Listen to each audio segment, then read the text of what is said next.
Saya juga sering berbagi, terutama bagi ibu-ibu, kami kaum laki-laki ini, kalau mau selalu saja suaminya baik, maka memang ada 3 hal yang harus diperhatikan.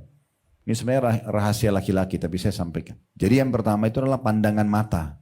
Jadi bagi laki-laki itu pandangan mata luar biasa. Pengaruhnya besar sekali. Mungkin beda kalau ibu ya. Ibu mungkin kalau sudah sangat sayang sama suami, sudah cinta sama suami, suaminya berpenampilan biasa saja, tidak penting bagi dia. Yang penting suaminya ada dekat dia misalnya. Kalau laki-laki tidak seperti itu.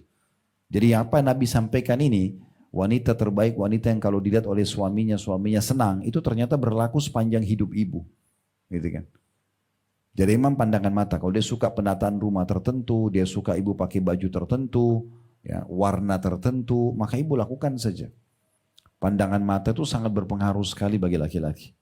Dan insya Allah Bu ya, ini sebuah resep sederhana tapi efeknya besar di luar rumah.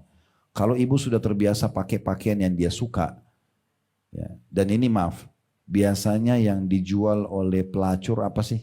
Tanda kutip ya, bajunya seksi, badannya wangi, ya, penuh dengan kata-kata manja, kan gitu. Apalah godaan, ini harusnya ada pada istri. Kalau suaminya ibu adalah orang saleh, mungkin dia bersabar. Kalau ibu tidak seperti ini ya.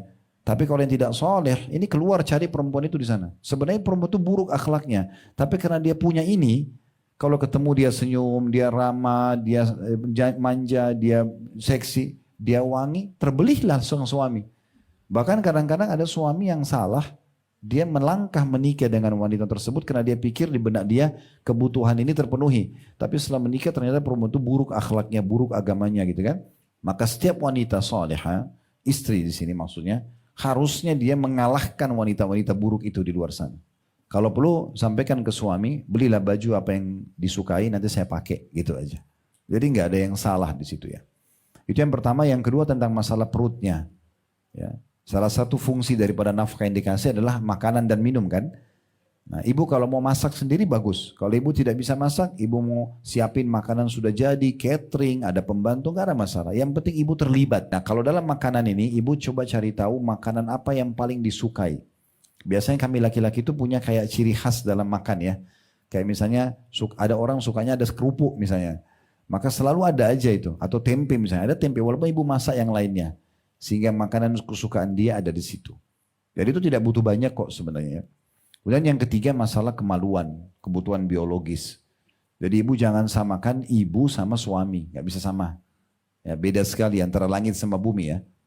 Ibu-ibu itu cuma punya sel telur, kantongnya bayi. Laki-laki itu punya sperma, sperma itu panas. Ya, itu inti manusia ada di sperma. Dan sekarang sudah ada teknologi canggih bisa melihat dari sperma itu. Kalau dia yang sperma itu yang lolos sudah bisa ditahu nanti ini jenis kelaminnya laki-laki atau perempuan, ataupun bisa dilihat sampai jenis rambutnya, jenis kulitnya, itu masih dalam bentuk sperma pun, gitu kan? Karena di situ inti manusia. Nah sperma ini kalau tidak dituangkan biasanya hasilnya emosi, biasa bawaannya marah. Jadi kalau ada suami yang sering emosional, tidak perhatian sama ibu, maka lihat 3 hal ini.